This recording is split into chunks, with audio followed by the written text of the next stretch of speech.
Mzee wangu, shikamoo kwa mara nyingine. Marhaba, vipi hali? Safi kabisa. Kwema. Mchezo umeisha. Ndio umeisha ndio. Tambo zote mwisho wa siku tumeambulia sare ya 2-2. Ndio mpira. Sasa unataka tuje tumelula? Lakini niliwaambia kwamba mpira una matokeo mangapi? Matatu. Na nikakwambia nategemea mechi itakuwa draw. Si imetoka draw. Maana kila mtu alikuwa na pressure. Pengine baada hapa tunaweza kusema sasa matarajio ya kuchukua bingwa kwa Simba yameisha leo. Wewe ni mwana michezo. Sidhani kama unaweza ukategemea nikupe jibu kwamba tumetolewa kwenye ubingwa wakati kuna mechi 10 mbele. Sijui kama nitakuwa na akili ya sampuli gani. Tuko kwenye mashindano ya ubingwa, haiishi mpaka ishe.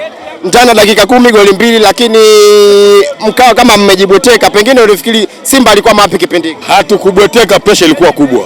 Wale wamefungwa, wamejiuliza, wamesawazisha. Sawa. Ndio mpira. Mbona Amani kamfunga mtu 2 zimerudishwa, kajitahidi kaongeza la 3. Ndio mpira ulivyo. Nimewasikia baadhi ya wana Simba wakisema yale magoli ya Yanga ni kama bulba, yani amejigonga watu wametia. Kwako wewe unasemaje kwa magoli ya Yanga? Hayo ni maneno ya watu wasiojua mpira.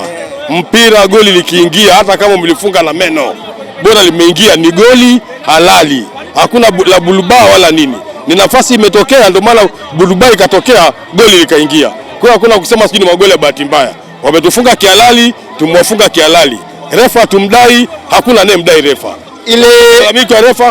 Ile nafasi ya mwisho watu wengi wamesema kama ni penalty, ile Djigui Diarra alivyomsukuma Alibasi.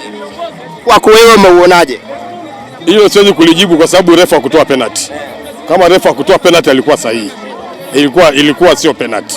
Pengine baada ya hii sare leo muone kama morali ya wachezaji itashuka, maana tumeona mchezo umeisha lakini baadhi ya wachezaji wakionekana kulalamika na kuwa na hasira nyingi.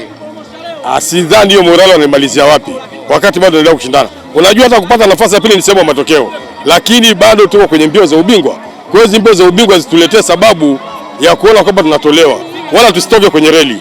Tubaki kwenye reli, tupambane mpaka mwisho wa siku, haishi mpaka ishe. Shukrani, inatosha jamani.